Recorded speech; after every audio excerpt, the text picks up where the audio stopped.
For those of you who are early, this may be a bit of a repeat. My name is Dan Roy. I run a little website called marginallyclever.com here in Vancouver. Robots for DIY. I start teaching people about programming through robotics. The money helps me build better machines until I can eventually reach the goals.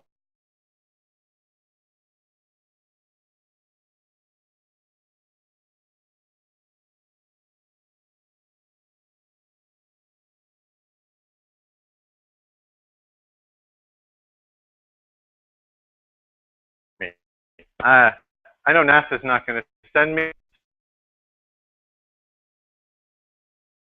in there myself. I'm really used to teaching Arduino 101, as in what is an if statement, what is an array, and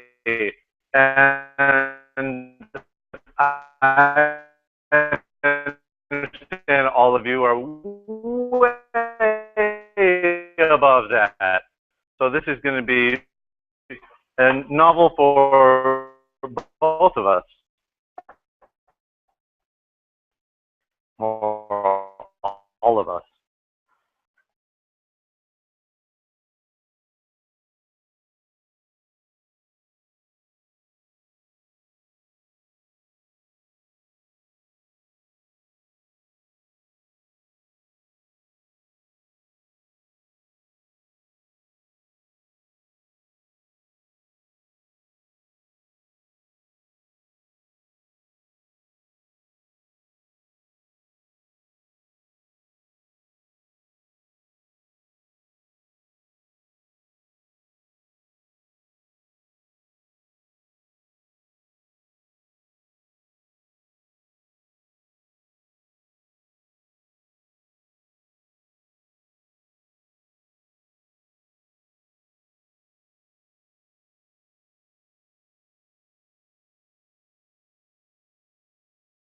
The biggest success I've had is probably this one here in the middle, the drawing robot.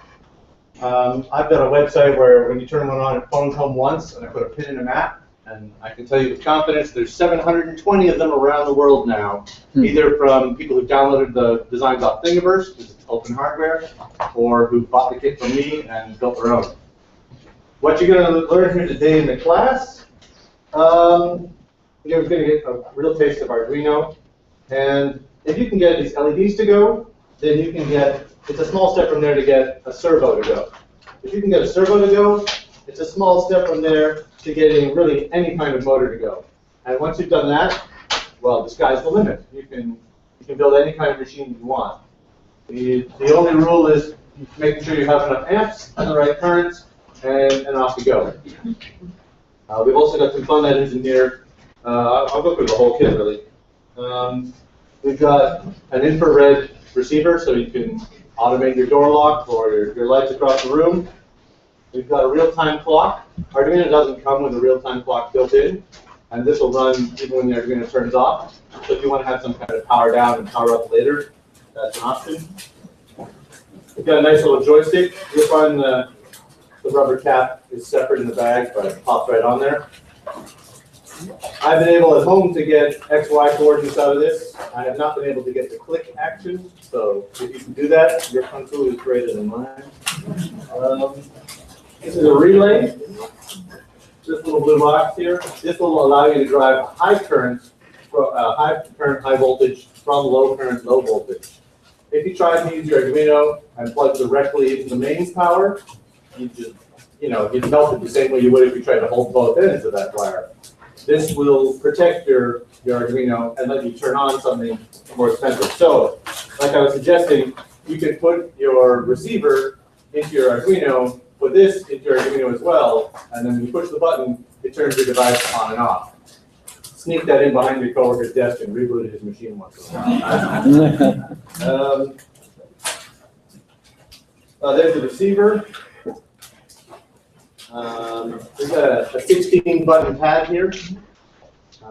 So, yeah, you can put this on one side of a piece of cardboard, put your joystick on the other, and build joysticks with more buttons than you'd ever need. And my personal favorite in this kit would either be the RFID reader and the key fob, the Arduino default libraries that if you've installed the Arduino software already, which we'll get to in a minute, they've got a sample already that you just plug it in, wire this up, following their instructions, and away you go.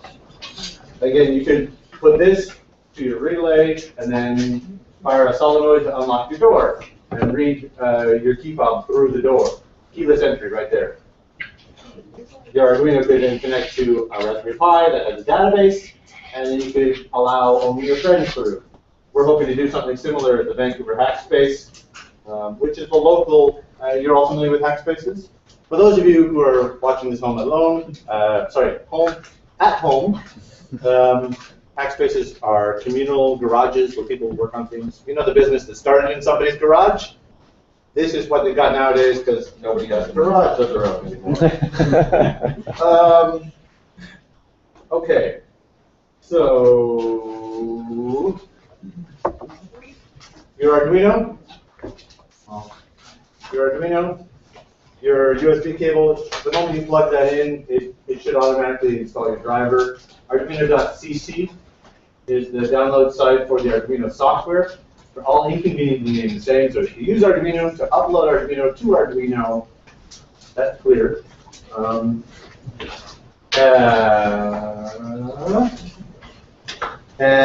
Is there anyone here who doesn't already have Arduino software installed? I know you were all told about this a couple days ago, but again, getting a feel for where you're at. And with driver issues. Okay. Everyone else is already good to go. Sorry, some of you weren't here yet at the time. There's usually three kinds of people who show up to the classes that I teach. The people who want to go at their own speed and who already have, who are totally comfortable exploring. So those people I say, go as fast as you like. To the people who want to read, they read better than they listen. Marginallyclever.com, our blog, has some examples of how to get set up, including how to make that LED go, this panel. And for the rest of you, we'll go step by step through the process and talk about all the internals.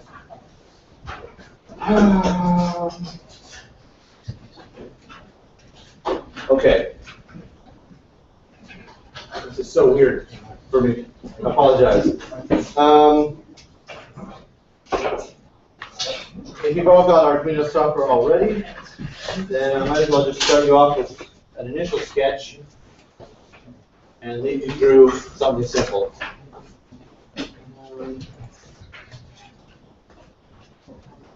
Is that font large enough to read from there? It's a little bit hot.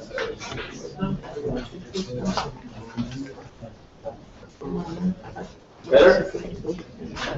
I'm sorry I don't know how to increase the font size on here. Control plus.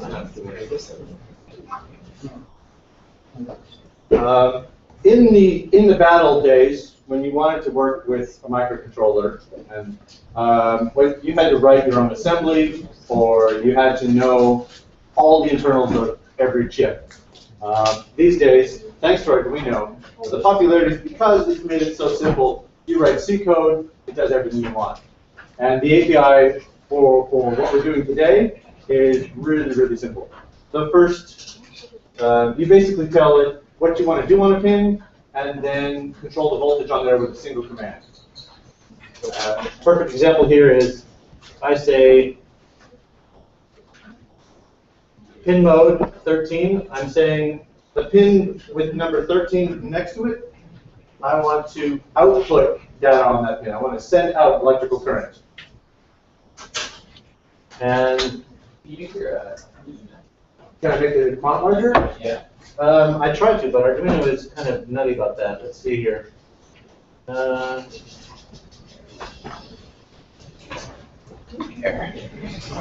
Let's try it slightly. I got it. Let's try this. Is that better? Yeah. I can go even larger.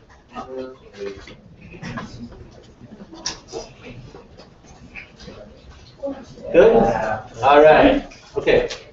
So, your pin number, and then this will be either the 8th. That's what I was worried about. try this again.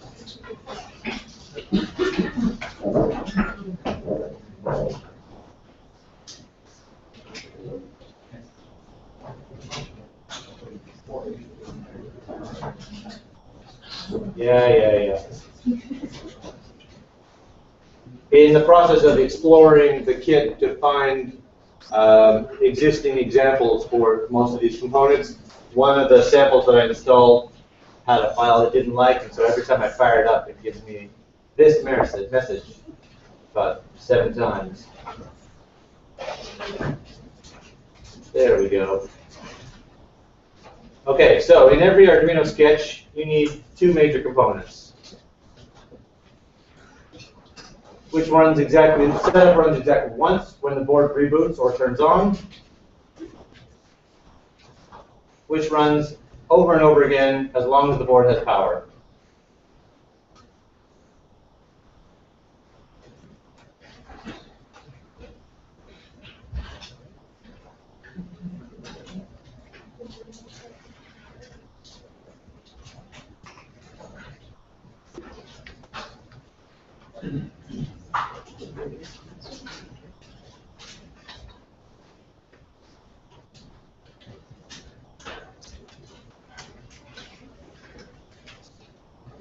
Pin mode. Yes. Oh, I have plugged in.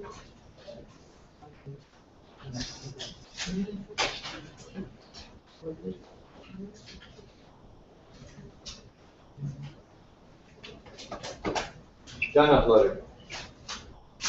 You'll see one blinking light. Pin 13 is also tied to that LED light. Now, as a for instance, you can take one of the LEDs that is in your kit and plug that directly into the long pin into pin 13, and the short pin the short wire into GND, which is located next to it.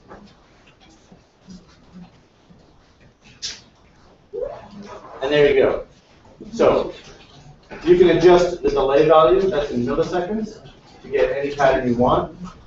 When you set it to high, the light comes on. When you set it to low, the light comes off.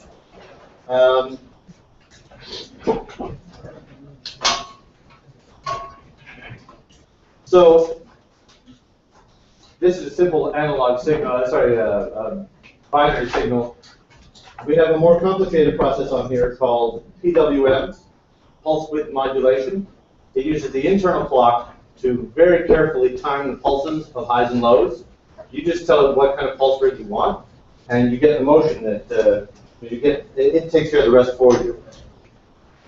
On a basic Arduino, you can run 3, 4 on here, I believe, 5 on here. And on a Mega, you can run up to 12. I'm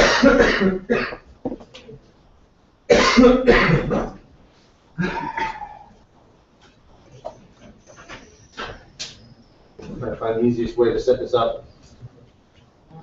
Don't you have to put some context resistor on the pin 13 as well? And you can put a resistor, it will go bring an LED, but for the purposes of demonstrating today, not required. The one thing I've gone through, done like a tiny bit of Arduino before, and the one thing it doesn't really explain in a lot of tutorials. They're just like, hey, wire this current, and then there's like a random resistor here. That's one thing that's like not explained at all. Like, what's the purpose of putting a resistor from like the LED to ground? The LED itself actually does have a bit of resistance, as do all electronic components. Especially, in a longer string like this, when you're using high current, the LED that comes, the resistor that comes before the LED is meant so that for just a fraction of a second when you turn on or set high that pin, it spikes in the current. If you look at it on an oscilloscope, and that resistor smooths that out.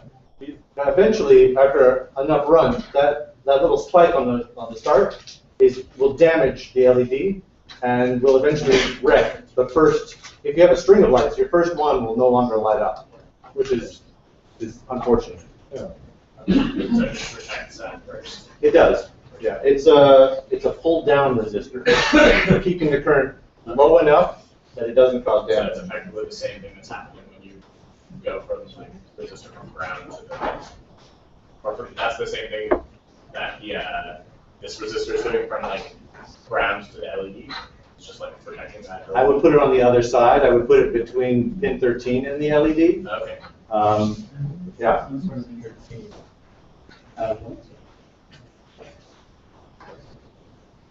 So I've got to get out a few of these short wires in order to make this this servo go.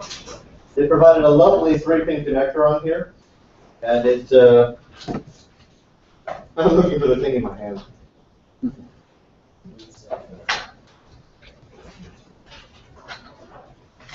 Please feel free at any time to ask any questions. Okay. Now that you're showing us that this thing automatically starts blinking without executing the code. So is it?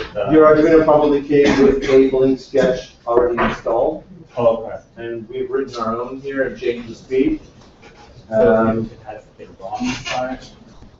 It has a small amount of memory in the chip, Okay. and when you program, it compiles that into chip-specific language and uploads it to the chip. It's E2PROM, right? EEPROM. No, there is EEPROM in here. We don't actually use it in the Blink example. That's a whole separate section of memory. Okay. You can write to EEPROM from within your Arduino sketch. You couldn't reprogram the Arduino from within Arduino sketch. You can change the EEPROM. So for example, in the 3D printers that you learned about a few days ago, the EEPROM is used to save configuration values like scaling on X and Y, calibration values, yes. Where the code itself is just program logic for running the machine. Yes? I have a spherical problem uploading to board. When you try to compile, oh yes, okay. When at the top of your Arduino program in Tools, you should see an option that says Board, and it should be set to Arduino Uno, and then the next one down should say Serial Port, and it should be the last COM port. In my case, I'm up to something like, well, my Windows machine, I'm up to COM 50 or 60 now. Here, when I plug this in, I'll do it right now so you can see. It will say Tools, Serial Port, USB modem FD. The number on the end will be random. I'm sure Unix or Linux has some logic to it, but I don't know. You're not seeing it? I just see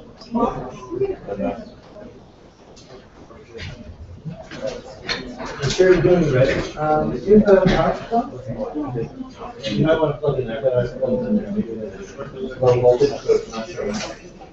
Now, if you're trying to save in power, you can turn it off. Yeah, you're right there. Right there.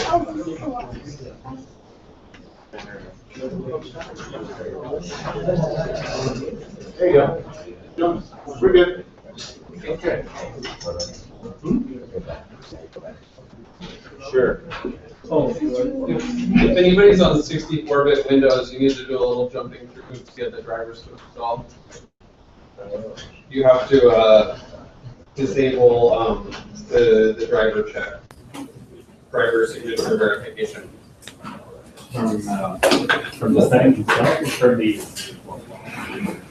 It's kind of a weird process.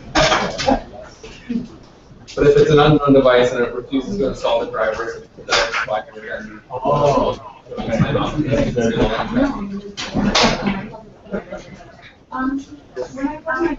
yes. No USB. No USB modem. Let's take a look. Take a look.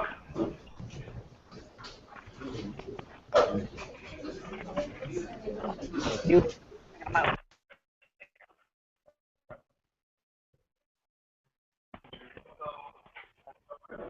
You are correct.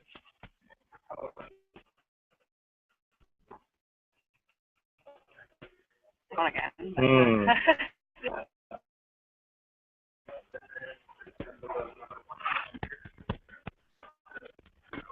Clearly got your Blink sketch already uploaded. No, it was it came with it on it.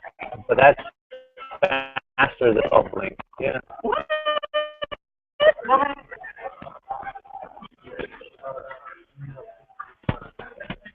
Is it like? See, well, I guess you can follow the troubleshooting guide, and maybe they'll give you a suggestion. Okay. Well, yeah, I did. Programmer is not responding. Let me see if swapping your board will make a difference. Here's your LED. Oh, yes. I just followed the instructions. That high and low value is 255 and 0. So you can put that as a variable and then flip it back and forth. Where it says high and low, digital write high and low. But by default, you guys have some values, right? Yes, but you can store that high and low as an int or as a char and then modify it as you see fit. And what is the range? 0 to 255. So that would be converted to 0 to 5. Is it TTL based? There's nothing here. No, because it's digital, you either get a high or a low. You can't do in the middle. Yeah. However, on the opposite side of the board, you'll see it says analog in, and you've got 6 analog input pins there that'll return a value between 0 and 1024. Sorry, 1023 inclusive. How many bits?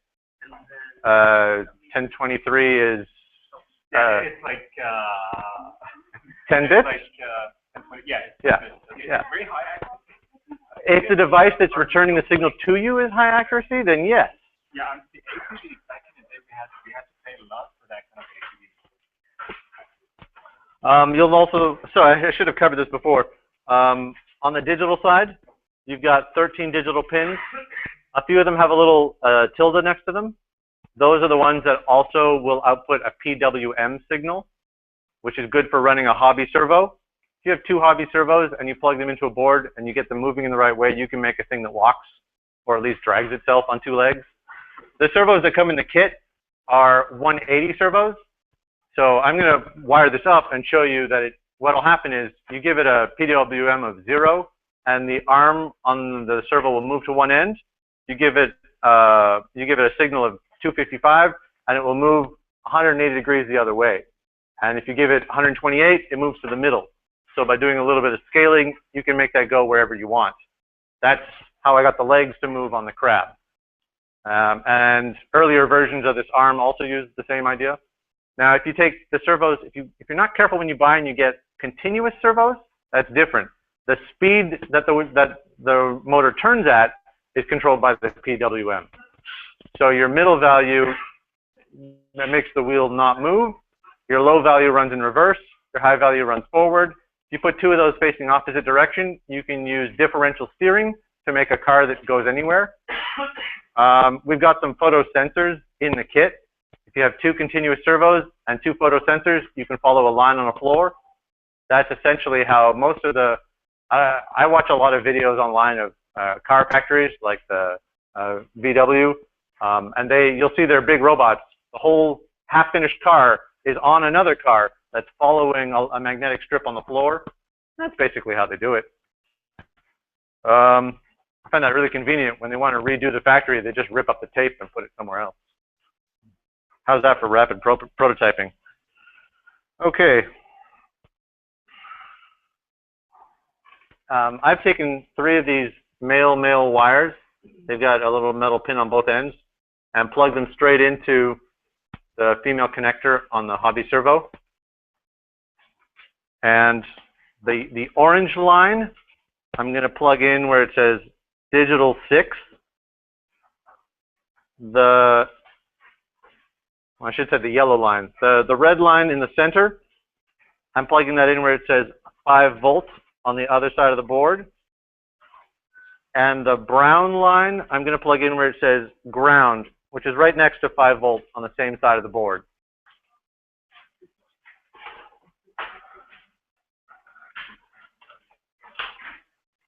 And I'm going to check to see if your board actually shows up on here. I'm sure it's a hardware problem. Sadly, it is not. I see this board on here.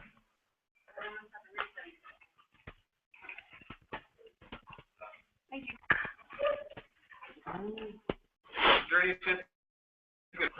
Yes, absolutely.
Oh, of course.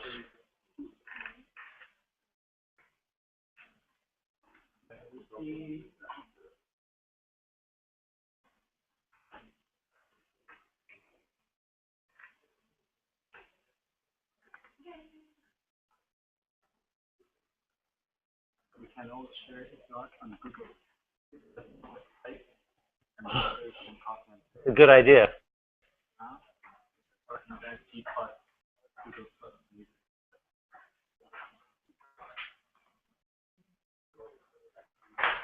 Google Docs, Google Docs, Google Docs, Google Docs. Oh yeah, you can actually share it with public.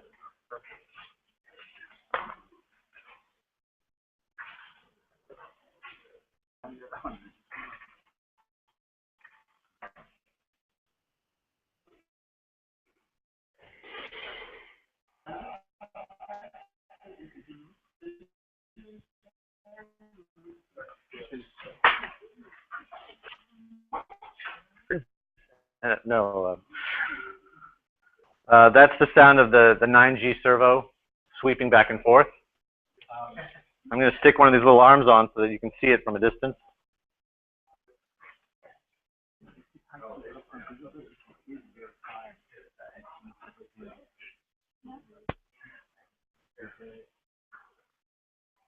You have to. I have to put a small delay on it to give the physical hardware time to catch up to the digital process.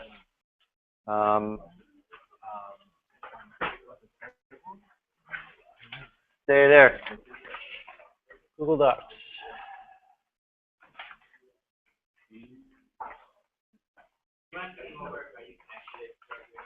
Yes, I'm sharing the document now, and it has the instructions in the comment at the top. I don't want to take a tour, thank you. I just want to make a new doc.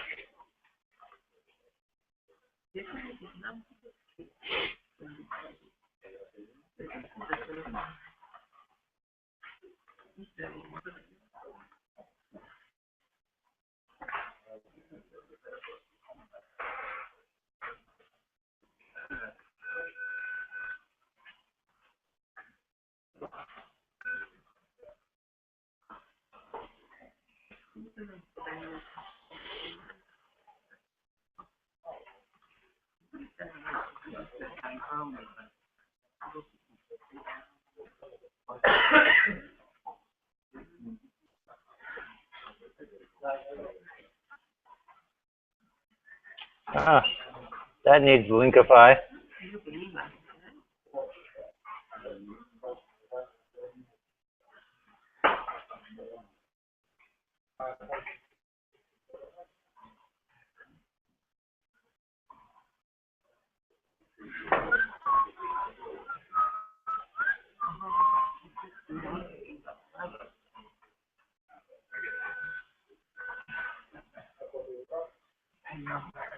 Yes, so I'll repeat it now and, instead of making you all wait. You can see the screen? Brown to ground, red to 6.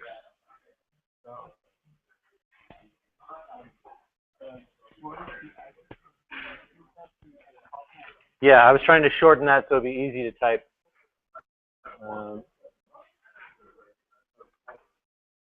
I can see from here, I'll put it on that Google Plus page and others can see it.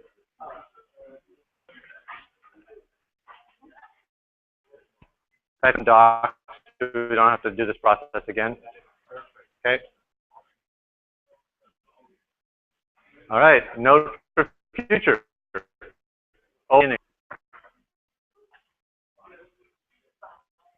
So while everyone's getting on there, yeah, I started making these kits because people asked for them. I put them out there, and I've done everything wrong that a small business can without going out of business. So if any of you are dreaming of starting a business later and want to talk shop, I'm more than happy to. Yes, sir. Right.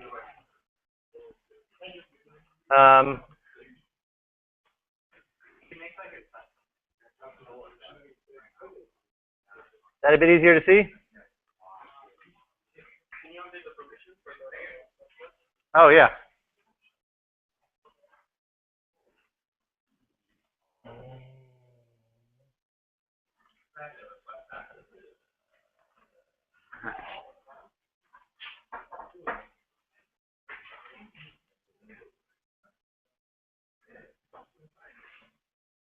Sorry, I don't use Google Docs very much. Public on the web? All right.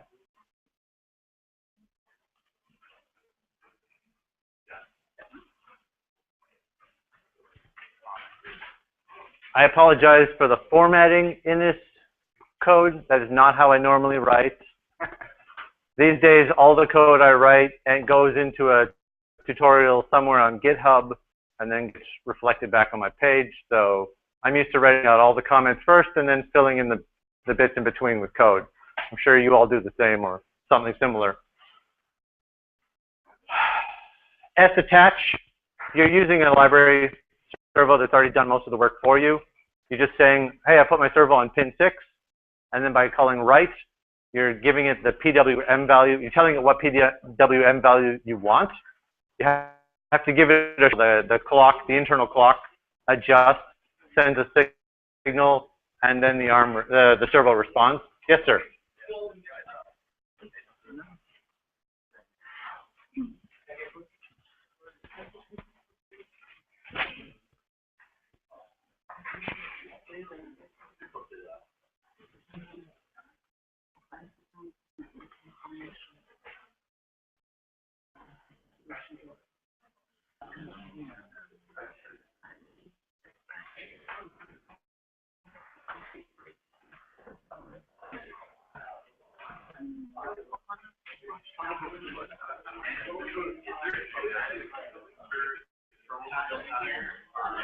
It's those 3 pins. It's right at the top of the document. We're going to go through each of the pieces, the major pieces, one at a time, and then I'm to make something interesting. Talk to me, but it's going to be very much a kind of free for play, and I'm going to do a little contest that'll run into the afternoon. So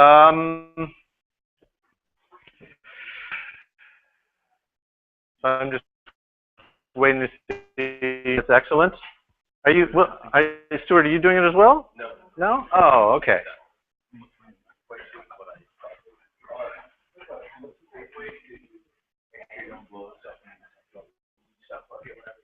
Yeah.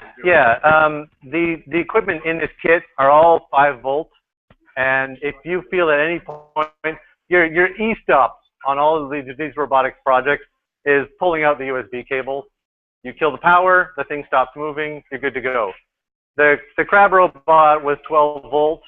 Because she was interested in what we're doing, I gave her a stick. I said, if it kills me, you have about 3 seconds to hit it, and then inside to turn it off.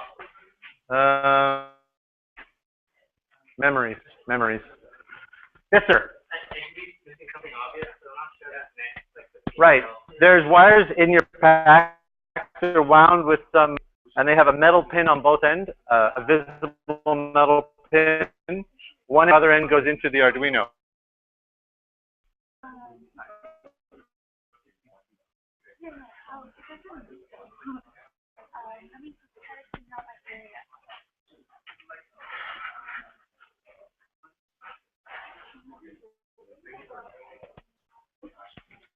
Yes, sir. Excuse me.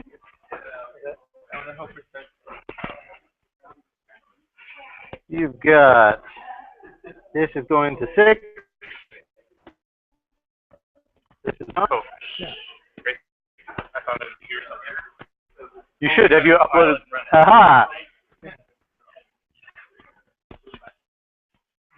Yes, that'd be really nice if we could reach the point where you recognizes it and starts going, but not yet. And the Internet of Things, right? Everyone's promised it. So.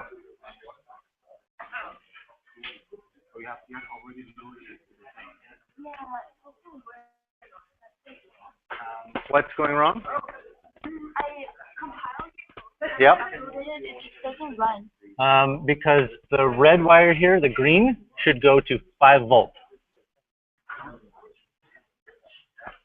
So it's not pin 5. No. 5. Yeah. 1, 2, 3, 4 from the end. 1, 2, 3, 4. Okay.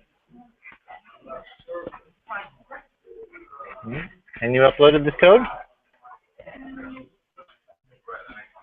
Yeah, I did. Let's check here. This is to 6. The ground, this has to go. This is also ground. It's also, okay. Okay, it's common ground. Okay.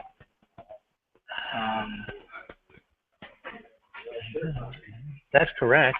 Can we try another servo? Yeah. All right. So I've obviously just set it to sweep back and forth, but you could put it anywhere you like. Something I have skipped that I should have started with, but I wanted to get you all actually moving something and feeling like, hey, I can make a robot.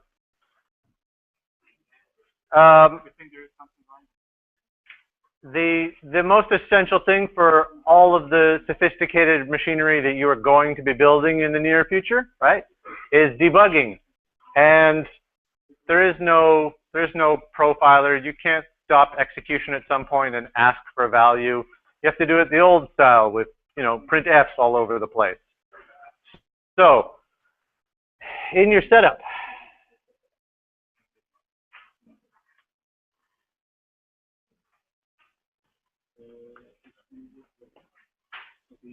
serial begin and a baud rate.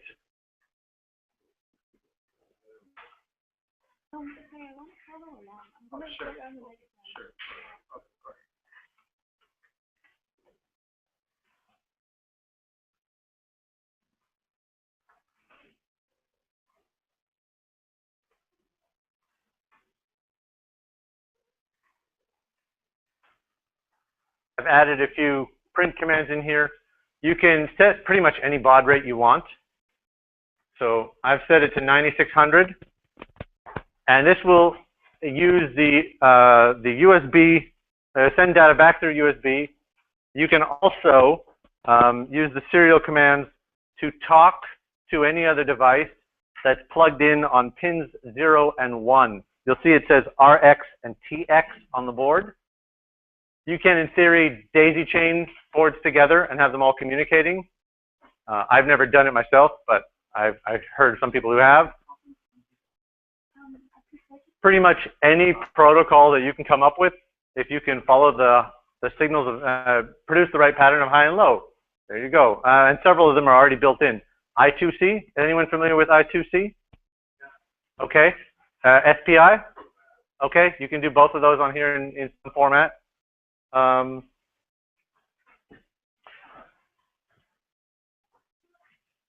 So in your Arduino program, if you've got this model set up, and you'll notice in the top right corner, Sorry, the screen is a little off here. In the top right corner of your Arduino program, there's a little magnifying glass. If you click on that, it'll open a serial monitor. And in the bottom right corner, it'll ask for the baud rate.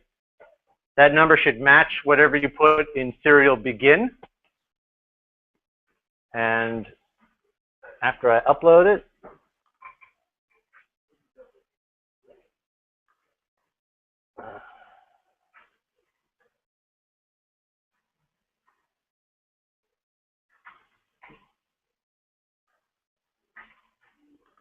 why are you complaining to me?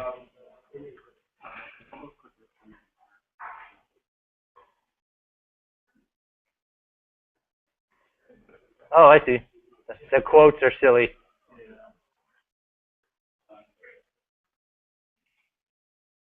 Yeah, I have to type them here and then copy them to the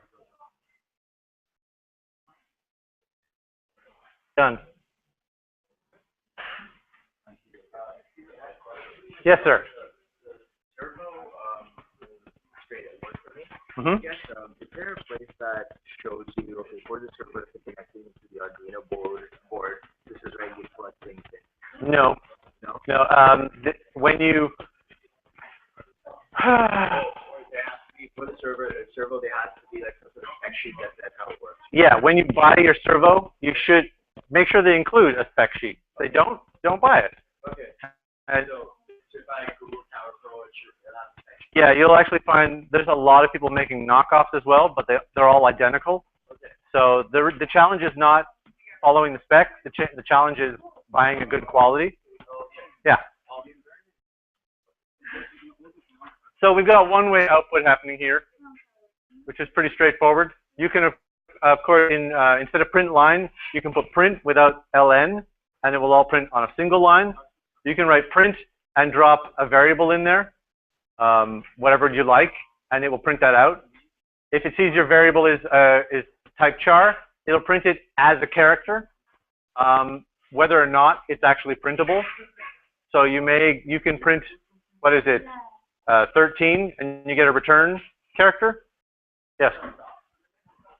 Yeah, all the Arduino website features documentation on all these internals.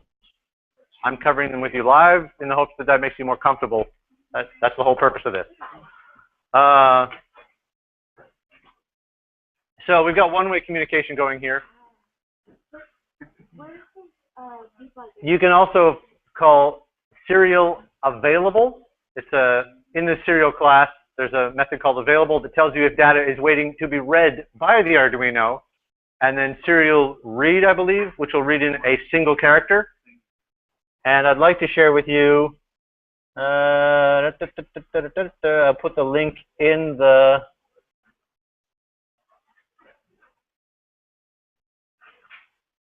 which one should I do here? They're all the same. Give me my link. No? All right.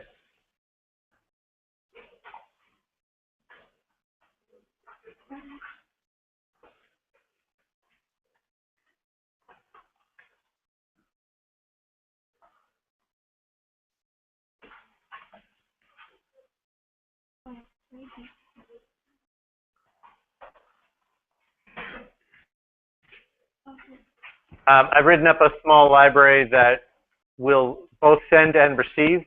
And then the beauty of course, is that then you can directly command your Arduino to do things. You don't have to program in every single thing. You can also use that for requesting values from somewhere or telling it what angle you want your servo to go to. And then you get a much more programmatic feel. You've turned your hardware into a software problem, which is where we'd all like to be.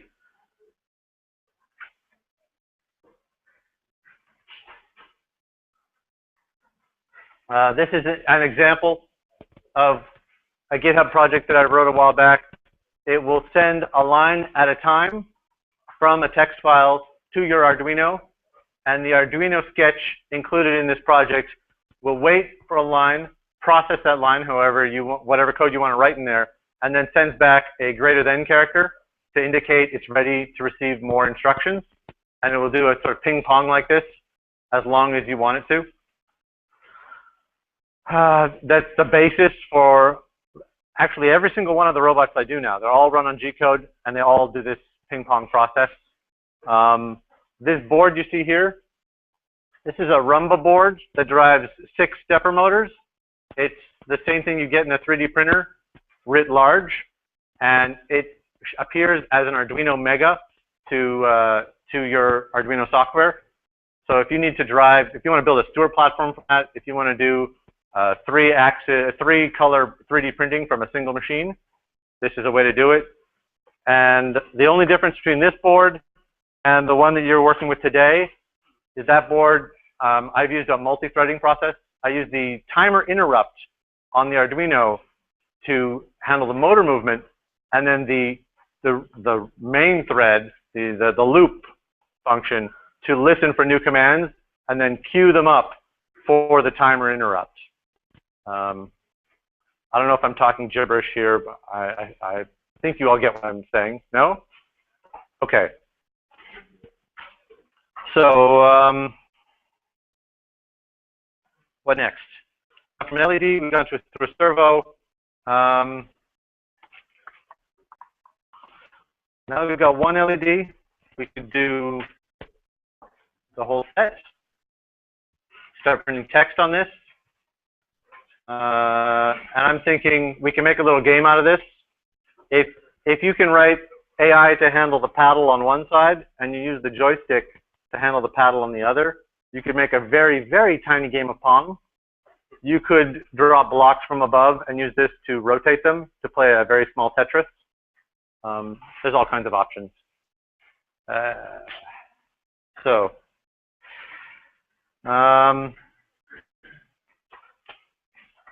What do you want to know is the next question, because the kit is full of stuff, and I feel like we should just play with it. Breadboarding, absolutely. Your breadboards, I've snapped these two together already. A single breadboard. On the top line, you'll see, and the bottom, you'll see it's marked with a red line and a blue line. The blue line, the pins next to the blue line, are all connected together, and traditionally, you wire those to ground. The red line, traditionally, you wire that to your 5-volt or your 12-volt source, whatever your power requirement may be. And then all these lines in the middle are connected vertically, but that only on one side of the gap. The idea being that you could take a chip, like the one right in the middle of the big chip on the Arduino, and put that with legs on both sides of the gap, and then easily wire all of those pins to something separate. I mean, if it ran all the way across, your pins would be connected together, you'd short it out, it would be confusing and unpleasant. The back actually peels off and will stick to things, so I don't recommend doing that now. But if you build something at home and you're building something that moves and you don't want this to fall apart, peel that off, stick it on, and it'll go with whatever you're doing. So, what's a good example here?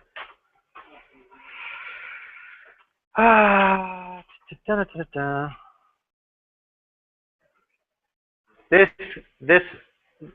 LED here, this is an RGB LED. So instead of just being single color, we can control the red, green, and blue to get whatever color we like. I'm going to put that in the breadboard at, let's say, pin 20. So the leftmost pin is at pin 20. Yes, sir. You look like you want to ask a question. Okay. And again, using those male pins.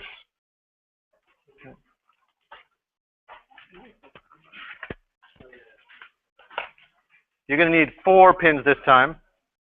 3 of the pins will control the color, and 1 of the pins will be ground. I got enough colors in here? Yeah.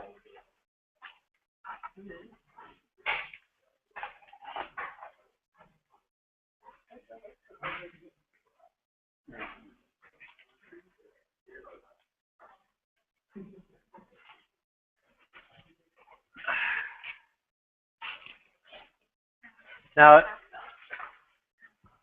can you all see what I've done here? I'm going straight from these pins out to, I'm going to connect this to my Arduino. You could take this ground line, plug it into ground, and then run another wire from here to ground on your Arduino or on your power supply.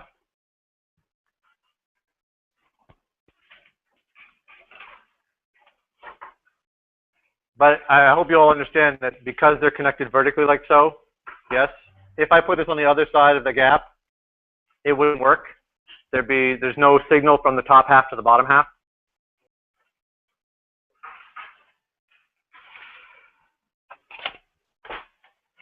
Oh, rolling away on me. Hello, Locke. All right.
I would use black or brown for ground.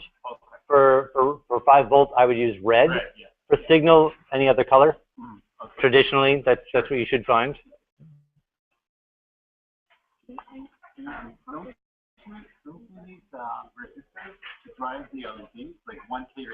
These LEDs are extremely low power, and they're meant for prototyping. You can put a resistor in here. That's fine. I don't.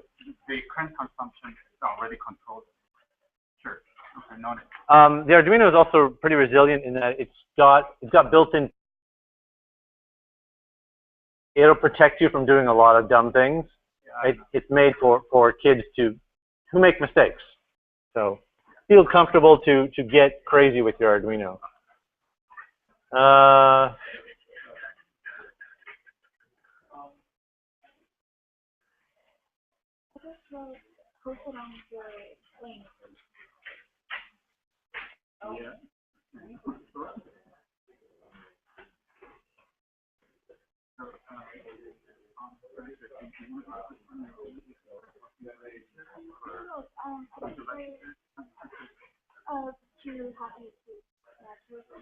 I'm going to finish writing this, and then I will help you. How does that work for you?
Yeah, don't worry. Things you're running everything at 5 volts, and it's very resilient in this circuit. There are some other devices where that might be a problem, but not today. It was short circuit kind of thing. Yeah. And in my undergrad, I did a lot of things that I had to touch the chip all the time. But they are in process. Maybe I can do the same for the power. Make sure that the pins are not touching the thing. Yeah.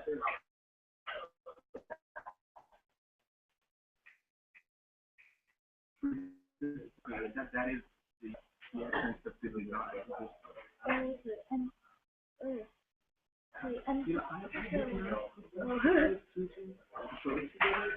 So slow. I want this to really rainbow around a lot.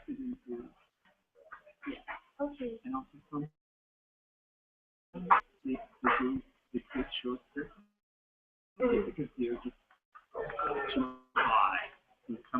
Does anyone mind if I replace the code in the? Okay. Okay.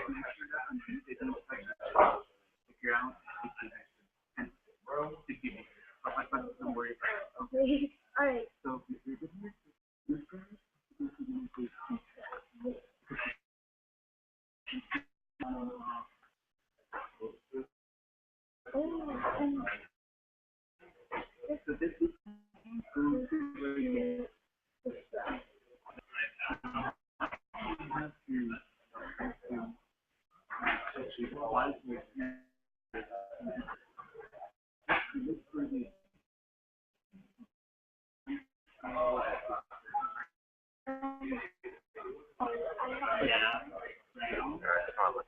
Mm-hmm. I never.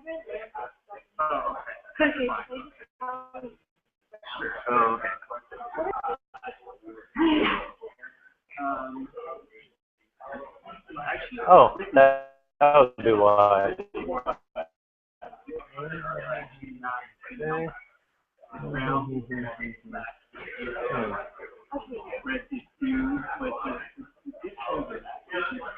the number of zeros.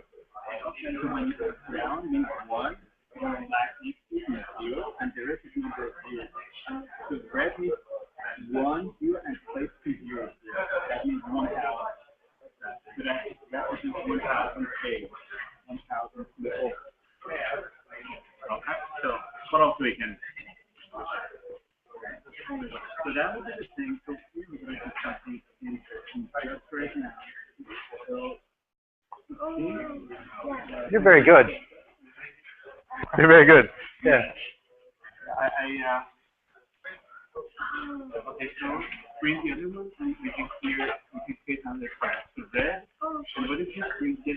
So I don't know if you can see this from there. I can't lift this very far because the USB cable is pretty short.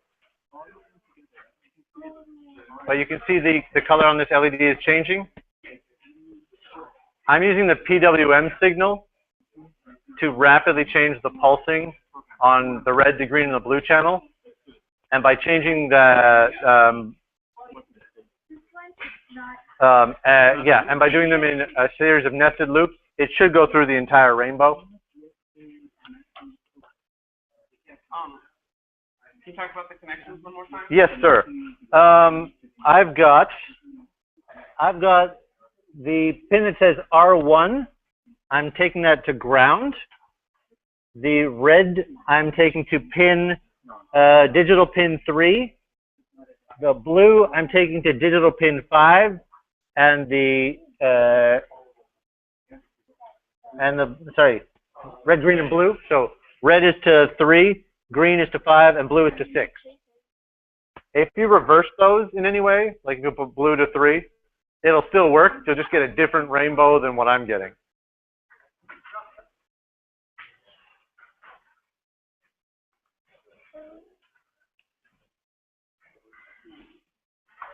This is the crudest timing sequence using the PWM to make those lights go.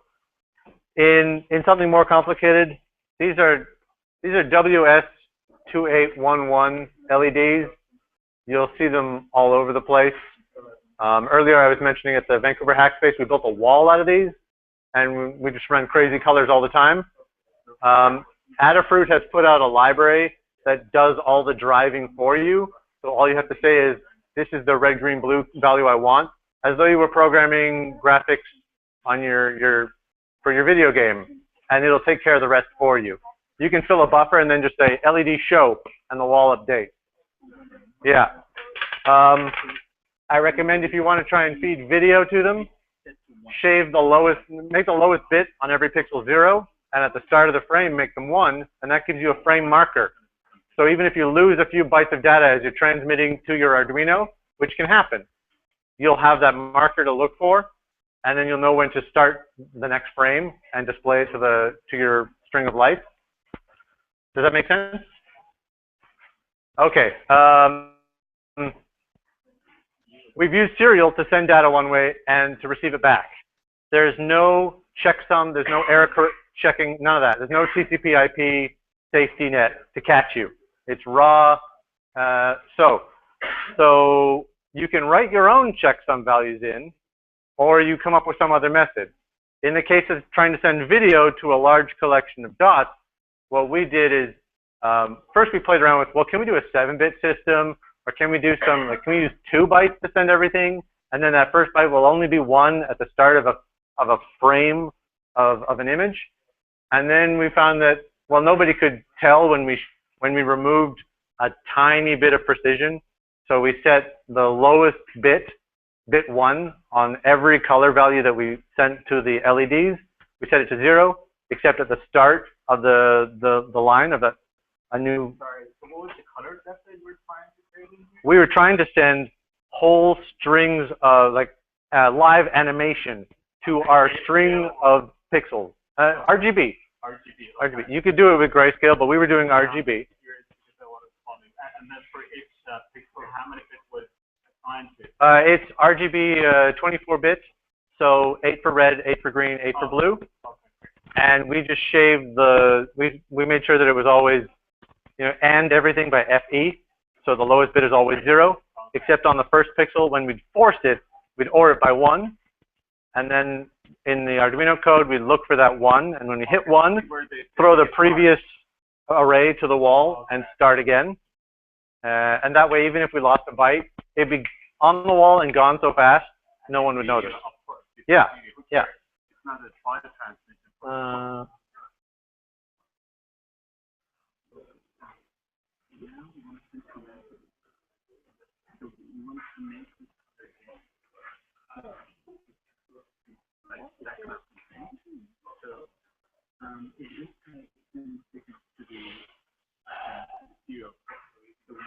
Trying to find you an example of that wall now.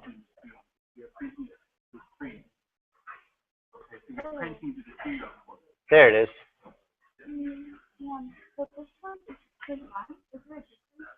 So what you've learned today with just a few LEDs, you can repeat like this. This is, each of these panels is 2 feet by 2 feet, and there's 12 panels here for 700. It makes a big TV. That's right. It's live at the Vancouver Hackspace. Mine's not working right. Hmm? Oh, I missed something. Like, it's lighting up, but it's not actually changing colors. It's supposed to be solid red right now. You can add delays. It will slow it down, but it should still go. Let's see if that helps. I'm just guessing. What happened?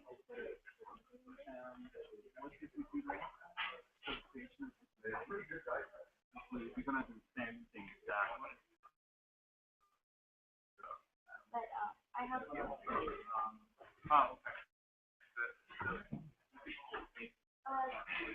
Oh, it's delay. Okay, and is it in milliseconds or? That's correct. It's milliseconds. There's also a delay microseconds. It's only good up to about 16,000. You get a lot of data. You have done a lot. Yes. Yeah. When you start messing with the timer interrupt, then I will be learning from you, because I copy pasted that code out of the Marlin firmware for 3D printers, and I'm lucky that it works.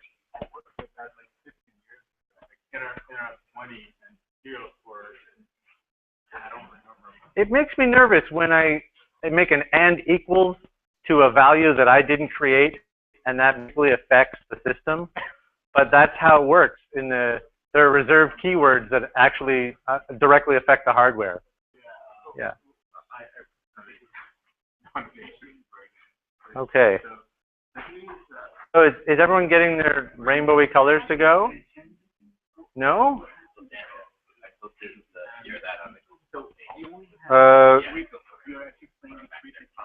Oh, great. Yeah. Stuart here has posted on the Google Plus page. He's posted a photograph of what I've got going, the wires I've done here. So if you're having trouble with yours, maybe you can copy that.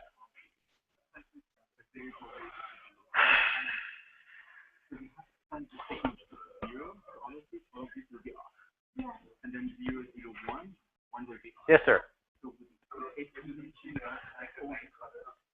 You're not getting printout? Did you put serial begin in setup? Are you at the right baud rate? When you said serial begin and there were brackets, it said something like 9600. In the bottom right-hand corner of your serial monitor, is the baud rate also 9600? Oh, okay. No, click here.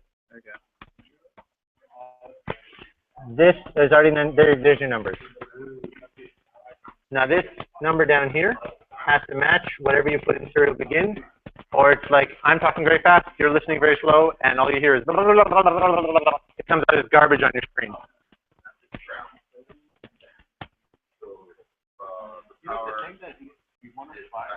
Mm-hmm. The LEDs are going to be represented by a 3-bit representation, right? Because we have a red, a green, and a blue value. Yeah. So what we want to do, we want to send 0, and then after the delay 1, with the impression that 1 would be 1 would be 0, 0, 1, and then 2. So that's what these 3 loops are doing, but we're going very, very quickly through all the combinations. You should see it going like whoop, whoop, whoop, like this. It's changing over time, and you see how it's blinking?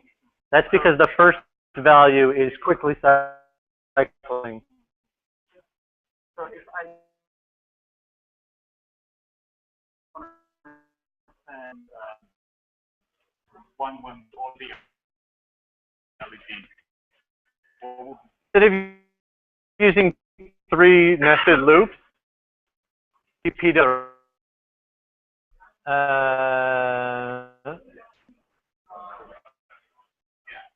have 8 cycling.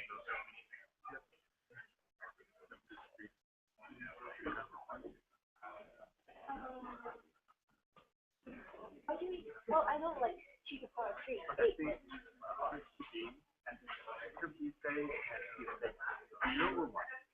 Oh, yeah. wow.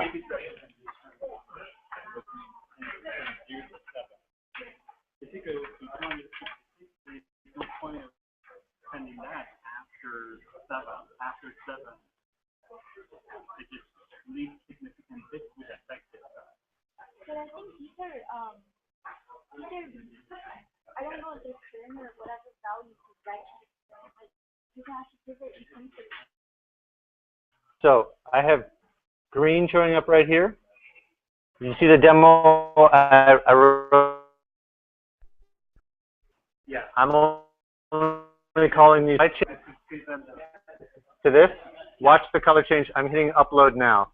Oh, wait. Okay. So I hit upload.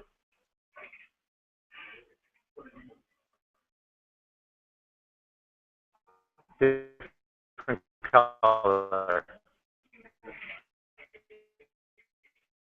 I was under the impression that if you only send it 1, 1, 1, right? In binary reference. Oh, I see what you're saying. Yes. It would RAM system.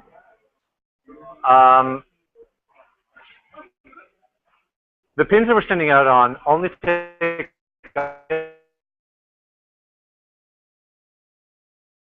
only send a 1 or a 0 to get a PWM, which is cycling between, and the range for that cycle.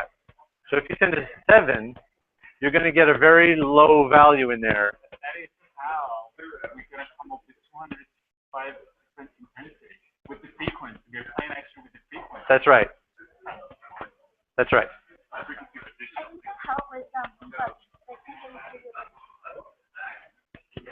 Have you got serial print to work? No, we are okay. actually working yes, together. by all means, some of you are probably way more advanced than your neighbors. Make a new friend today. Program a bit. You never know. You could meet your next employer or employee. Yeah. Your new startup. Yeah. So what do we got here? Serial begin 9600. Great. Serial print. Yes, yes, yes. Now if you click this button here. That's where it is. There's your numbers. Okay. So there's some confusion about how to get that serial print out message, those debug messages. This icon here. If you click that, it'll open a new window, and you'll see that the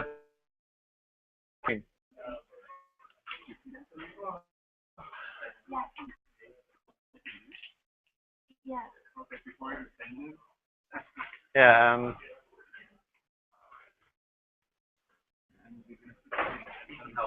Yes, sir.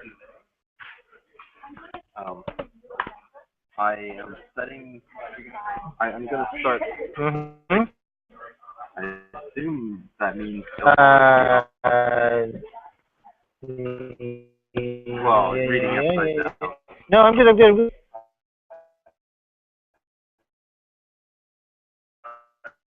Right. I was trying to blink it. Oh, 0 means on. Still lighting. I'm having the exact same issue all pins. No, small pulse. Let me check. I may have gotten this.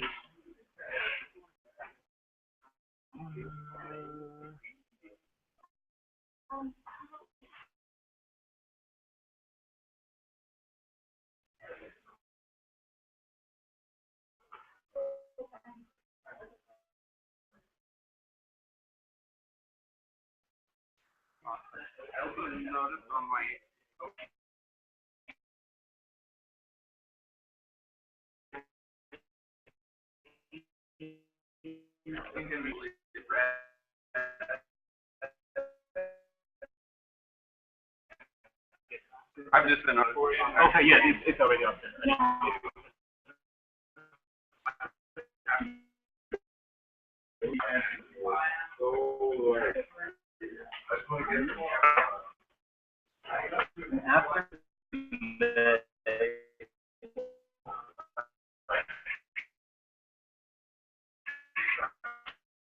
Okay.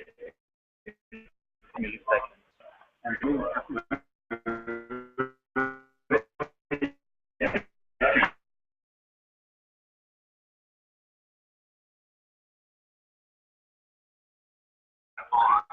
Yeah.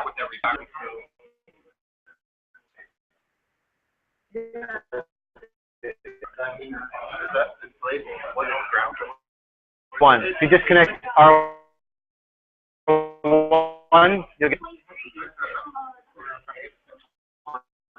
What I don't really understand is you have some code here that talks about 16 pins, Mm-hmm. right? And how does that correspond to the 16? Okay. Further down, I explained how I had to basically reverse engineer the whole thing. Oh no. I'm here for you. These arrays here, right? 16 numbers. And If you copy what I've done here, then I'll show you where to plug these in. So sure. Oh yeah, I guess I can do that. if you can match the colors too, then it'll be even easier. Okay, yeah, just clear for Yeah. Let's take a picture of that. Stuart, can you put a picture on the Google Plus for me? Yeah, over here. This wiring here. Okay. Make sure to sorry. Okay, which one? On this side, you see this little dimple here. okay. So we'll get both of those in there if possible. The main pictures. Here, let me stop moving that.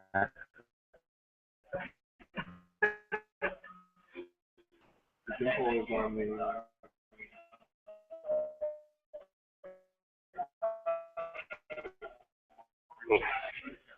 Okay.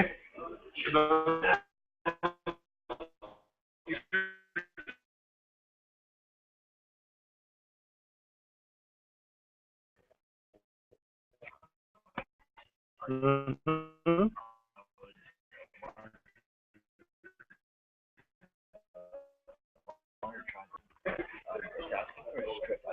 Hey, is your name? Rashawn? Okay, Rashad? Here, you're brave enough? Yep. Cool. Let me,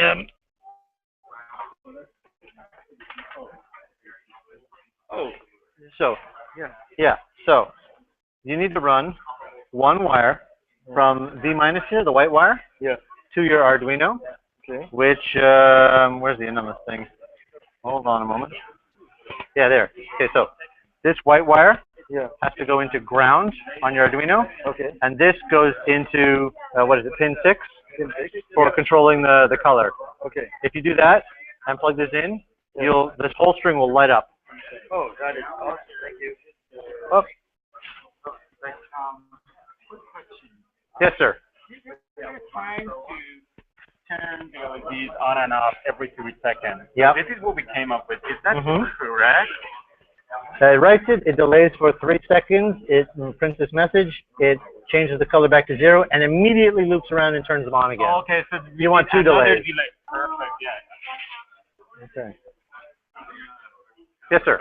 So I got this marquee thing running. Yes? I have an idea where I Oh, want fantastic. I want to do like a sort of like brew timer thing and like have it display like what you're supposed to put into the, I guess, like brew next. I gotcha. So that's a little bit of a small screen to display it on. You want the These guys LCD. look good. I can't quite find like serial I went numbers kind of on nuts it, trying to get like, this going. Now, all the LCDs that you get, I'm going to say this loud enough so everyone can hear it.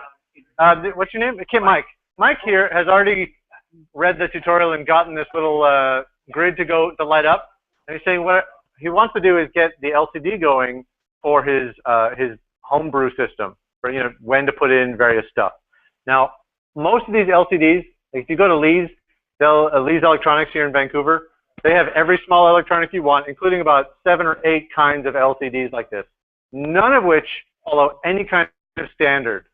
So the one in your kit happens to have an extra board on the back that uses I2C. So you only need to connect 2 pins on, I believe on pin 4 and pin 5 analog to talk to this board, and then you should be able to turn on the backlight, send it messages, adjust your character position, and write to it the same way you would like on old 80 by 40 character displays, only with many, many fewer characters.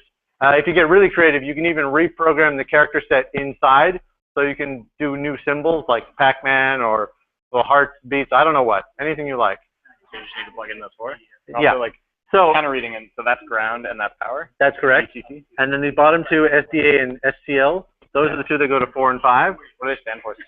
It's clock, and SDA is, the CL is clock, which controls the timing for the signal, and then data is, data is, it has to match that timing signal. And then, I sort of read a quick article as well, like so like there's, on the back they even seem to switch it up from VCC to like DSS, which like on the front that would be power, and then that's ground. It gets a little nutty. There's also a separate power for just the backlight somewhere in here. And so you can get like pretty nutty on the controls. No, like I said, they've all designed their own thing, and they don't really care what the competition has done. So I should be able to ignore that though, and just like plug in these 4 and yes. get some stuff going. Yes, and in theory, there should be a liquid crystal I2C on Arduino. Okay. That will. I struggled at home to make it go. I could get the backlight, but not the text. Cool. But I'm hoping we can figure that out today. Yeah. So we got a couple people already doing some exciting things. Oh yes, sir. You don't have numbers on your. No, I have a little serial number on this side with the dimple. Find the dimple. Oh, that's what you're talking about. Yeah, so you're exactly backwards. Here, I'll keep this here while you do it so that you don't get mixed up.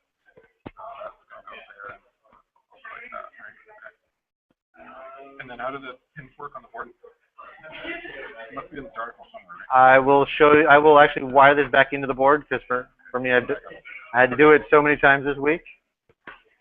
Okay, go ahead. I also got lucky that these are both 8-pin ribbon cables. Okay, we've had a little bit of fun with that rainbow LED. Let's try for this marquee now. Now, they've been really fun with this. There's 16 pins on the back, and there's 16.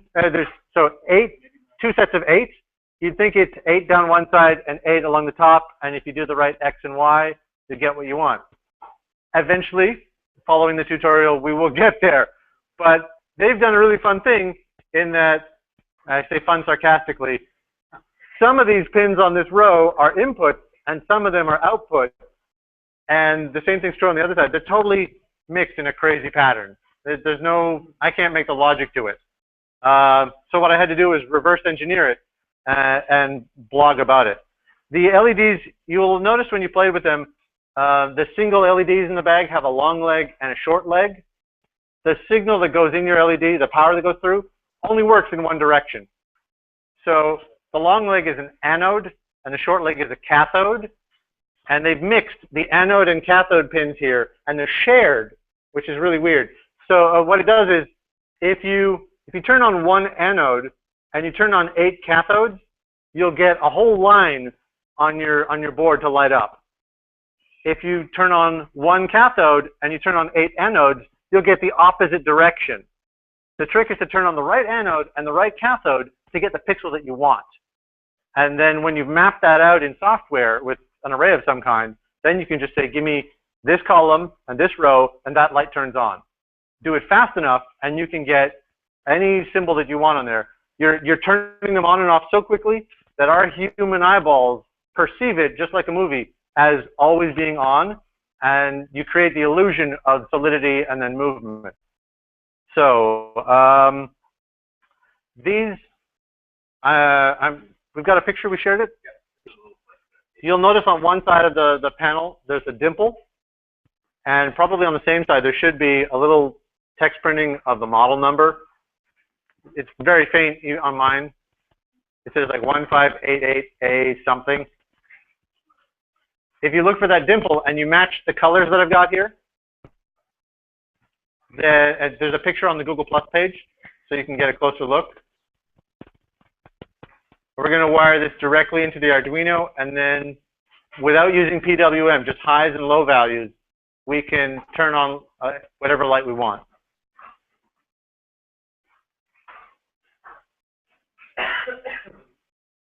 Will you save the Google Plus page? Sure. Oh, it's the GDG Vancouver, and don't let's go under events, but go under code. Or go to try to add content.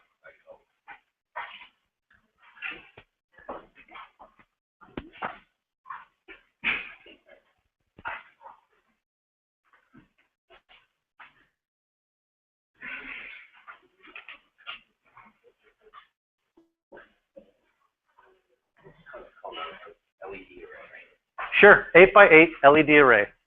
You can, this particular array is single color to keep it simple. You can get these, was it Prashat? Prashat is currently working LED array of 64 lights. You can arrange them in a square. You can arrange them in a square to do the same thing, but in full color. Here, Prashat, if you get it working, then you can make like an S pattern, Okay. and then flip it over. Okay, sure. Okay. GDG Vancouver, and then under post. Oh, man. Not the DevFest page. GDG Vancouver. But you'll be able to get the link to it.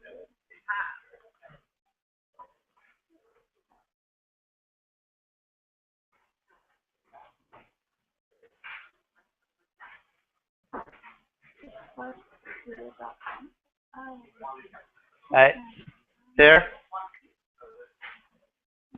Let me see if I can make that bigger for everyone. Not much. Sorry.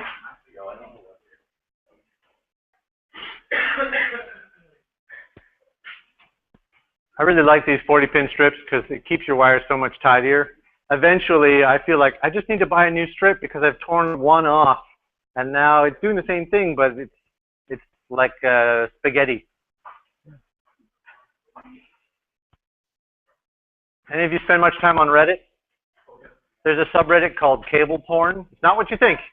It's only for people who install wiring all the time, who are obsessed with beautiful, clean lines, and they'll show a before picture of some server rack that's, and then afterwards everything is tidily bundled up and color coded, and it's, oh, my OCD is just so satisfied. Oh.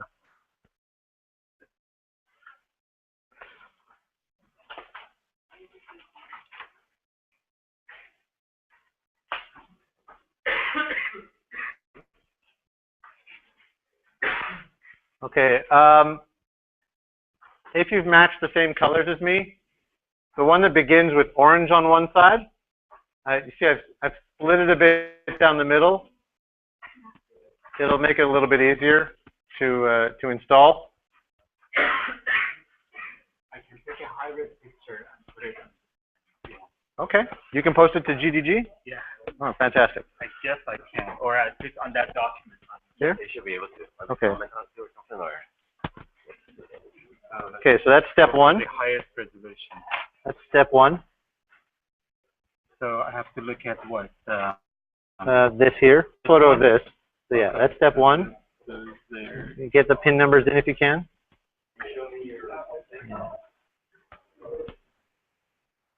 Okay. This is, So I took a picture from that one. Okay. yeah, that's step two. Okay, so again, you see Yeah. what my camera sees, Yeah. right? Great. Okay. And step three. These ones are all side by side. Oh, I'm sorry. Am I going too fast?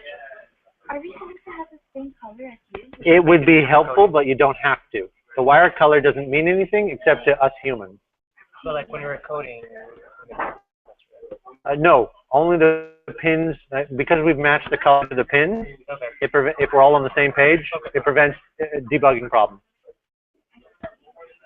Right, but that's what I mean. So if our colors are different than yours, so we're gonna have difficulties.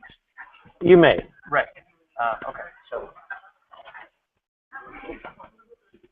I'm just searching for the pattern on yours. How about I bring this around to each of the tables so you can get a good look? Would that help? I'll go quickly. Yeah. Okay. Got it. So basically, our issue with this is that basically we're gonna have to separate each individual cable out because our green, blue, then purple. Are you talking about this? Gray, white. I do, but I think I split it from the other end or something like that. Right. Yeah, you split it from the brown. You split it from the brown. Maybe. Okay. Split from brown there, and then from the.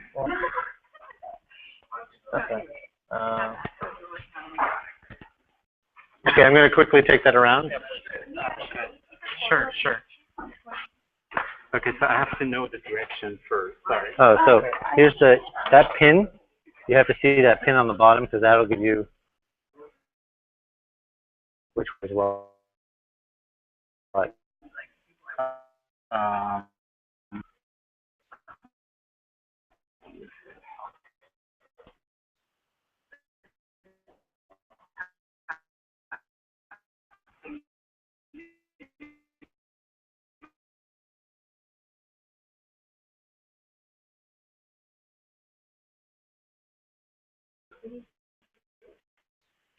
So, okay.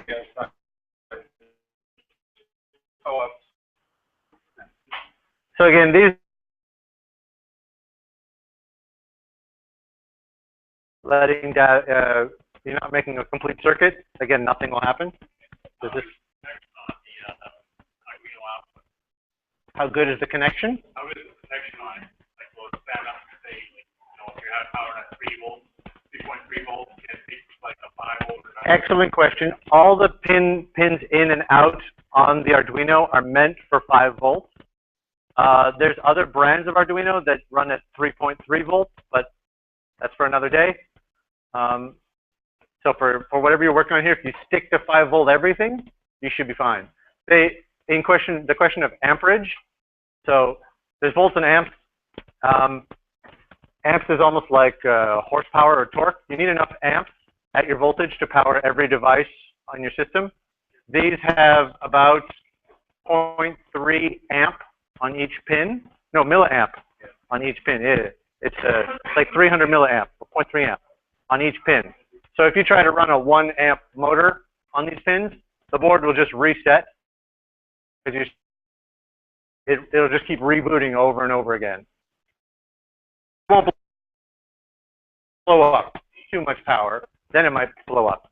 These These Arduinos are, as I said, they're quite resilient. You can use a power supply of anywhere between 5 and 12 volts in the black plug here, like volts. Your package comes with a connector for a 9-volt battery. You can plug it in here and then let it run after you've programmed it. Just disconnect it, and the 9-volt will keep it powered. Naturally, because you're running something like an LED off of there, that's sucking extra juice, so your battery is going to run out faster. But you may even find your battery gets warm. I have a Wi-Fi shield for Arduino, not on me, but I can get you one.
If you're going to be playing more with circuits at home, it's one of the most essential tools. I have an oscilloscope at home, which is a fancier version of the same thing. It costs several $100s. I've used it maybe once. My multimeter, I pull out weekly, sometimes more often than that. So what I did is, on the multimeter, there is a way that will just give you a signal if you've got a good electrical connection between two pins. And I touched each of these pins one at a time until I got a beat. And then I knew I had found an anode and a cathode. And from there, I was able to deduce all the anodes and all the cathodes, which is what I put in an array at the top of this file. In the first line, that was my first discovery. And then by process of elimination, I was able to sort them correctly. So if you want the first column, you'd say, give me input 0. If you want the first row, you'd say, give me output 0. And then that first pin in the top left corner, the first light will turn on. We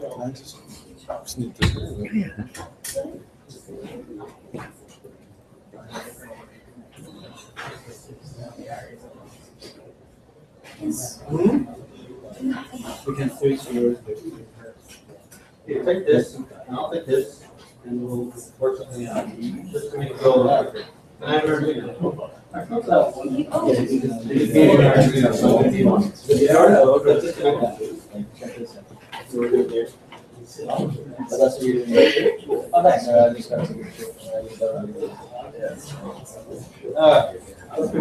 We've got so much bandwidth going here, I guess.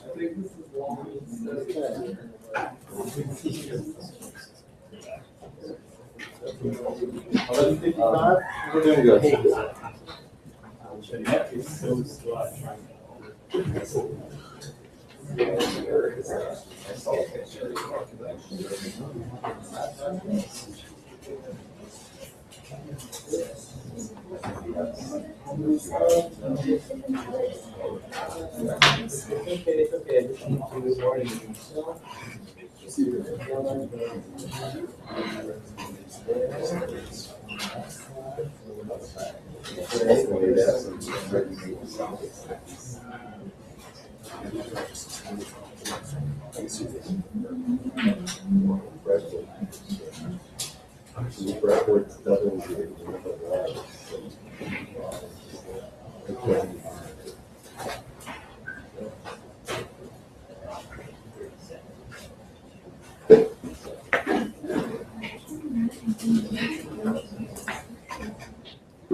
It is a bit more frustrating, but the feeling of achievement is, I find, more satisfying. Yeah. I appreciate that writing software is certainly, you have a higher return on investment, for whatever project you work on. But I find that at the same time, someone else can copy your work with equal ease because the effort required is the same as what it took you. With hardware, they have to go through all the work of rebuilding a physical device. And by the time they've done that, you'll be 6 months ahead of them. So if you can put in, at least Adafruit and SparkFun, their entire business model is built on giving you all the software for free and then providing you one piece of hardware that's very hard to build yourself. That's the secret sauce. And more power to them, good for them. I use off-the-shelf components from other people. I have no secret sauce like that. I make it work, so. I think this one, if you have who knows JavaScript, they're in the very hand, but digital designer, maybe one or two. Yes, sir. I got it. Yeah, it's okay for me to do so. Oh yeah, I didn't cut them all the way out, so that it would be quicker. I wouldn't have to clean my way. Just have it quick. Just pop those out. And they snap in, sort of. I'll just pretty much put all. Just do an S pattern. All the letter S. Okay. If you do really nearly all, we'll have a hard time. Okay. Yeah. Okay. Yeah.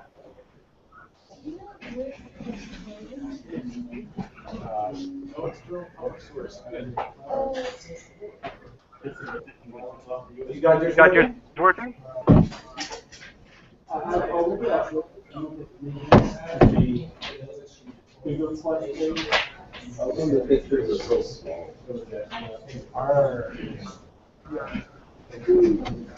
Small water.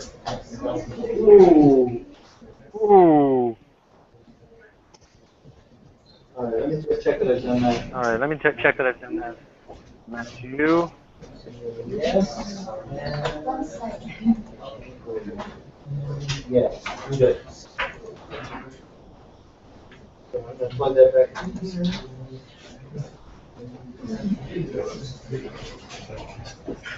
Have any of you programmed animations before, or you've written your own sort of good stuff? I see 3 here. Okay, the two important bits are timing control, and if you can,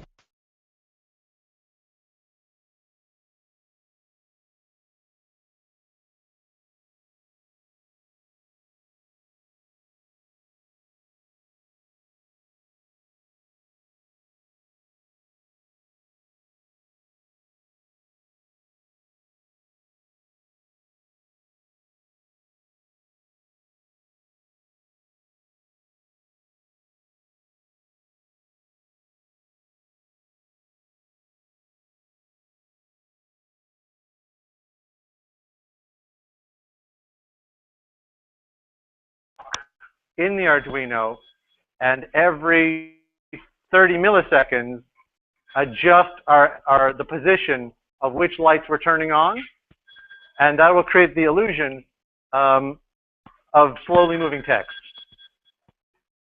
Stop you. All right.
a single cathode is just getting on. Single pair. Oh, no, it's all this stuff. It's all sharing.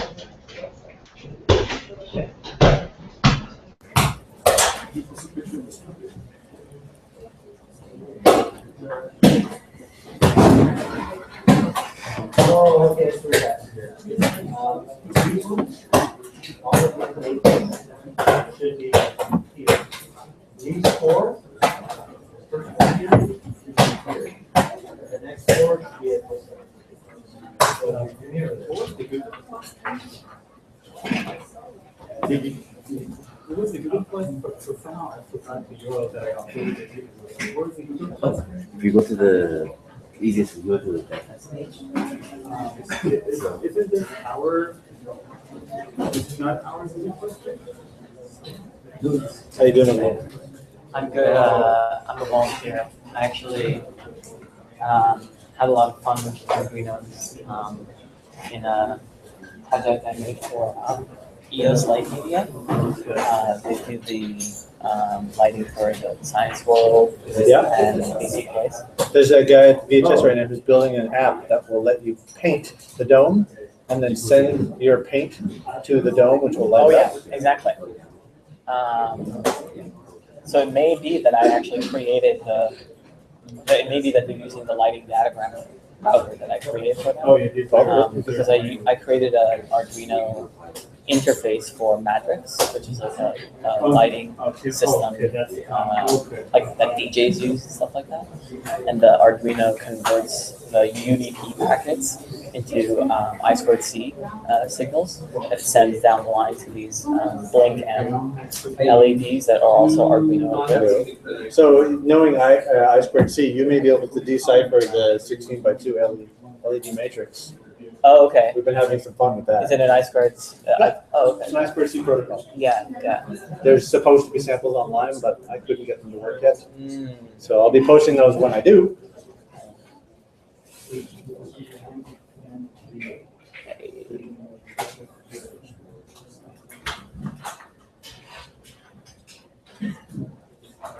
Yeah, it's pretty simple. I found.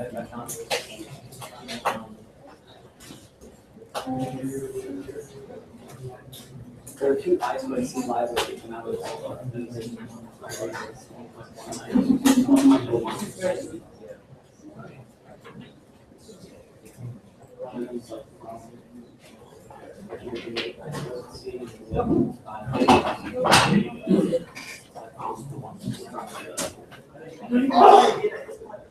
that makes sense. One of these rainbow pins.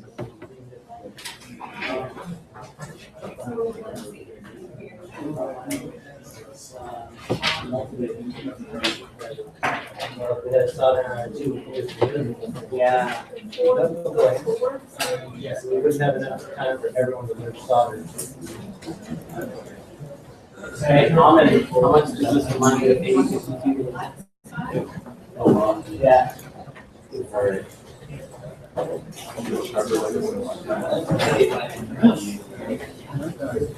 Yeah, but it's off. Blue wire. It's supposed to be this guy. Yeah, blue wire. I think There's something better versus Oh, I see it. Is there pictures on the? Yeah.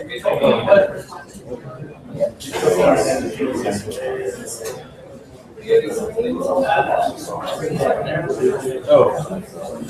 Yeah, there we go. Yes, yes. So.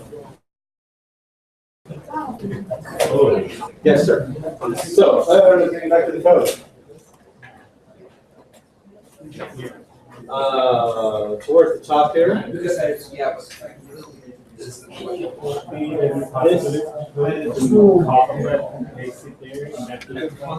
all in the GitHub project? Oh, okay. Oh, man. No, I just Googled for it. But it's apparently the same wiring diagram. I read the diagram and it made no sense to me.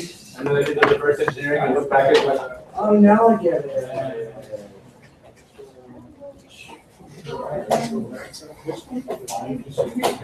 Sorry? Which one defines we should make that? There's an INO file.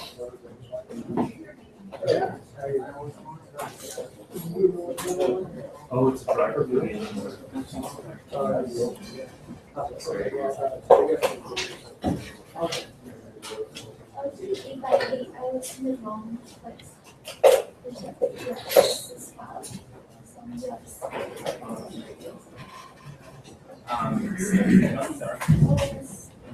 This is the driver for the stepper motor that goes together like so. And then by using power on these 2 pins, and you can change the signal on these 4 pins to using high and low in the right pattern. Step and motor. But each step is a different pattern. It's a different combination of on and off. This one is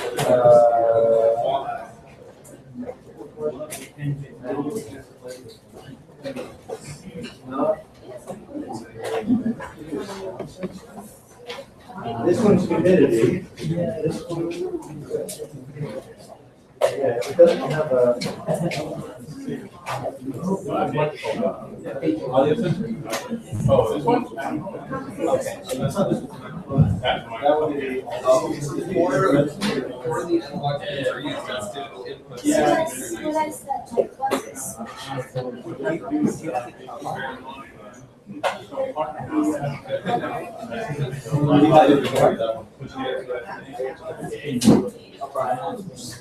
Stay around here, actually, I thought it was nice.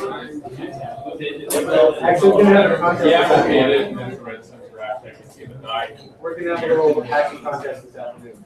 Yeah. That little squeaky thing. A little hardware hacking contest. I've got surprises. It actually might be a light shifter as well. Yeah, but basically three, basically, 3 outputs, 1 power, 1 ground, 1.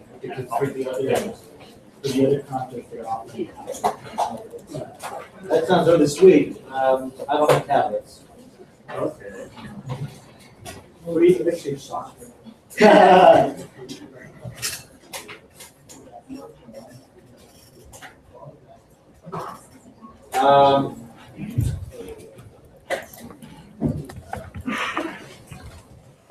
So what I've done here is I made an array of all the pins on the Arduino to which we've connected a wire. And then split that, so the index, the value in here is an index into this array. The value in output is an index into Arduino to grid. So when I want output on the 3rd row, that would be the 4th pin. That would be pin 10 on the Arduino. By setting that high or low, I can affect the 4th row. Does that make sense? It's 2 translations.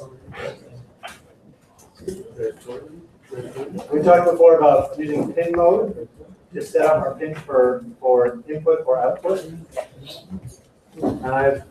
so I set output on all 16 pins.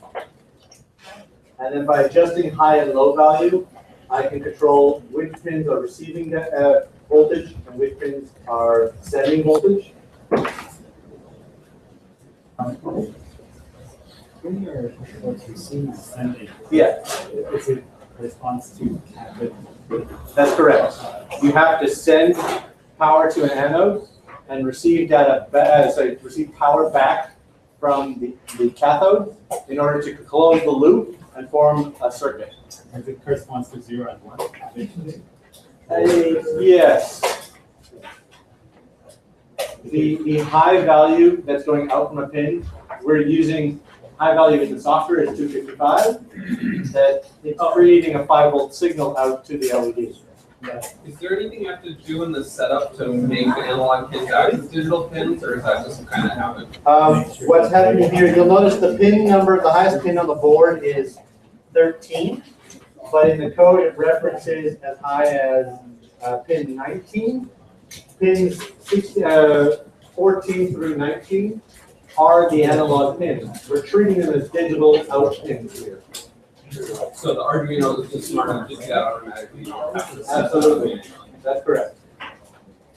You can also refer to them, like we'll do a sample of input with the joystick after this, after lunch, and you'll see how to use the analog pins to receive data. It's just a matter of changing your pin modes and then reading data in. Yeah, it looks like you may have crossed two wires.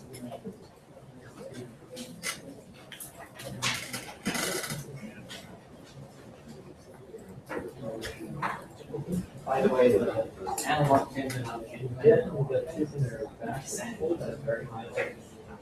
Oh, that's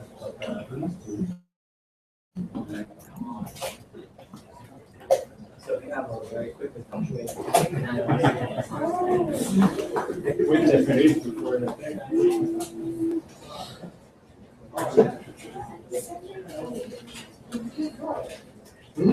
I'm dead.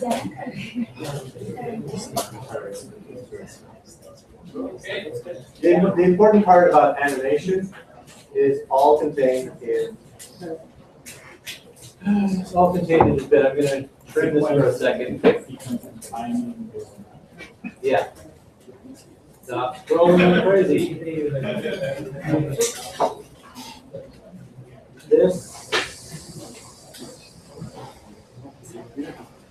This right here is the whole of the animation sequence.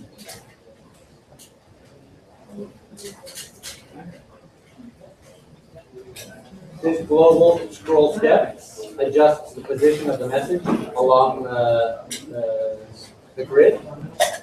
And every time this value, every 100 milliseconds, we adjust that scroll step by 1.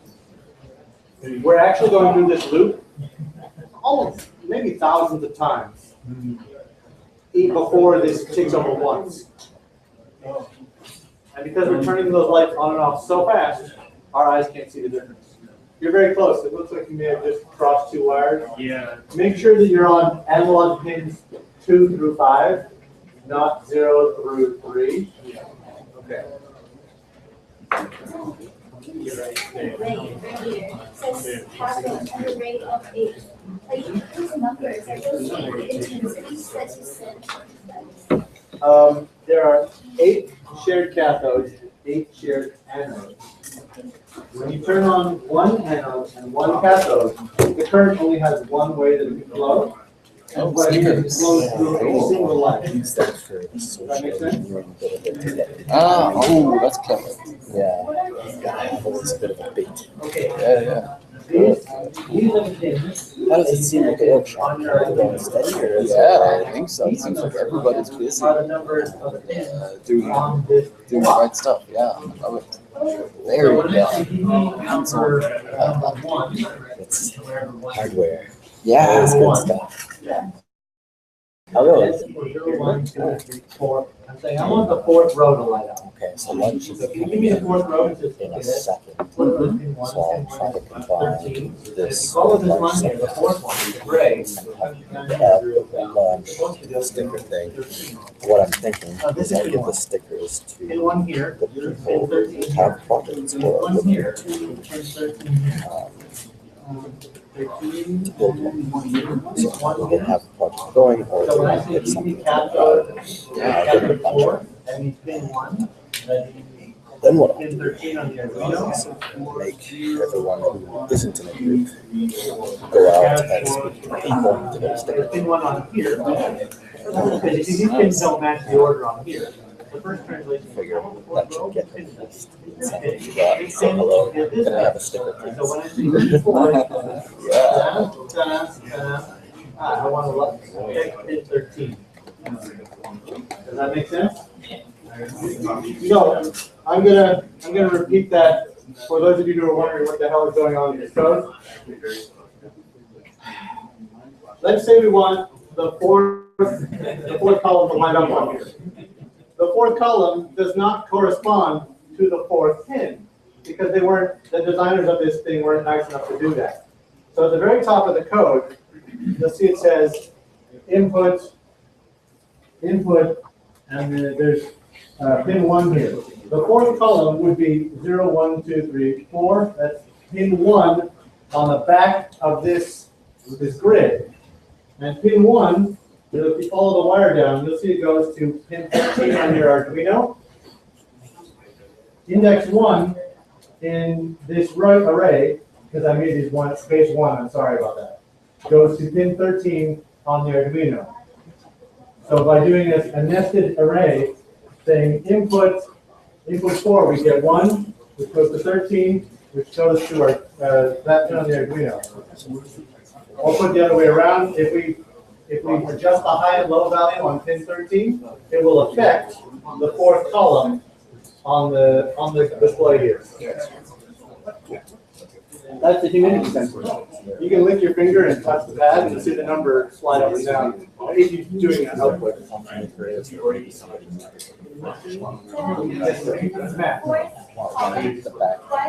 like back there. You can see it. It has a basement of 1 instead of 0 because I was tired and not thinking very clearly when I was writing it out. If you look further down, you'll actually see here it says